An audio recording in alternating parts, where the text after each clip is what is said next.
Thank you for having your pet spayed or neutered. You've become part of the solution to the animal overpopulation problem. You're taking your pet home, and there's some very important post-operative instructions you need to follow for proper healing.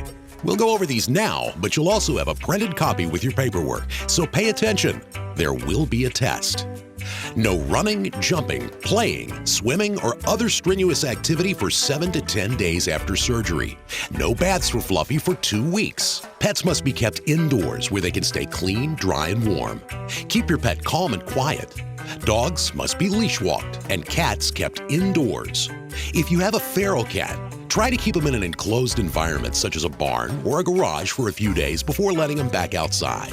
Check the incision site twice daily. Some bruising, redness, and swelling is expected, but it should be minimal.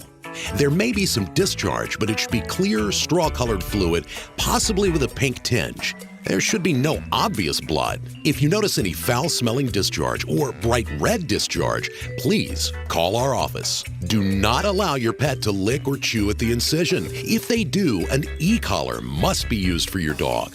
You can buy one now for $8 if you know your pet's a licker. This is for their benefit. They may look pitiful, but they'll appreciate not having to come back to Mountain View to get a swollen incision checked out. If you have a cat, you can purchase a bottle of Bitter Orange, a licking deterrent, from the front desk. Your pet received internal sutures. These will dissolve in about 3 months, so there's no need to bring them back to have them removed. They also received a tattoo near their incision. No, it's not Mom in a heart. It's a little green line on their belly. This is a common practice to identify sterilized animals. The tattoo will heal in the same time frame as the surgery site and shouldn't need any additional care while healing.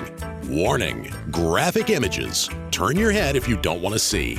These are not normally healing surgical sites. If your pet's incision looks like this, call us immediately. All follow-up concerns must be screened through our veterinary staff. Mountain View Humane will not be responsible for the cost of care at another veterinary facility. Okay, gooey grossness is over. Back to your regularly scheduled post-op instructions. Do not change your pet's diet at this time, and don't give them junk food, table scraps, milk, or any other people food during the recovery period, because this could mask post-surgical complications. Don't go to McDonald's and get Spot a Big Mac as a treat for being a good boy at the doctor. Appetite should return gradually within 24 hours of surgery. If you did not bring a serving of your pet's regular food to eat after surgery, they may have a brief bout of diarrhea and vomiting due to the change in food. Dogs may have a slight cough for a few days from the breathing tube used during surgery. If the cough lasts for more than 3 days, please make an appointment with your full-service vet, as this symptom may be related to another condition.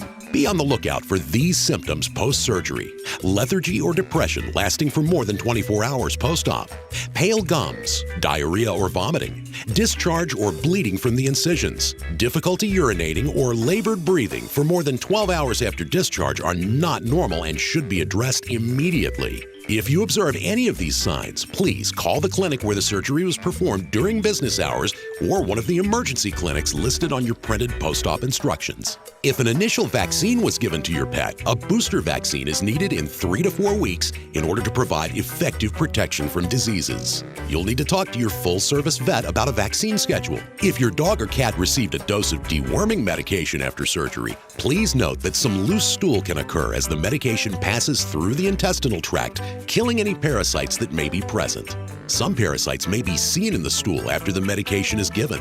If this occurs, it shouldn't last longer than 24 hours. An additional dose of deworming medicine may be needed. Your dog will have pain medication to take home. The ladies at the front desk will explain the proper dosing. Your cat received a pain medication injection, so you don't have to try to give your cat a pill, because that's as hard as trying to give a cat a pill. If there are any post-operative concerns, we do provide free rechecks at our clinic during regular business hours. Any additional services or medications that need to be administered will be at minimal cost, provided the post-op complication was the result of surgery and the post-op instructions were followed in full. However, Mountain View Humane is not a full-service veterinary clinic, and your regular veterinarian must address illnesses or injuries that were not a direct result of surgery. Please call our office as soon as you see cause for concern.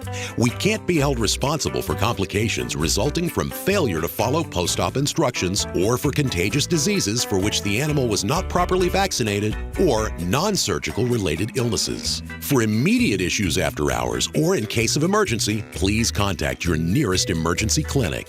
Before you leave, have you picked up your doses of Frontline Flea and Tick Preventive yet? We have a special going on. Buy 3, get 1 free. Ask one of the lovely ladies at the front desk for your pet's doses today. And thanks again for choosing Mountain View Humane.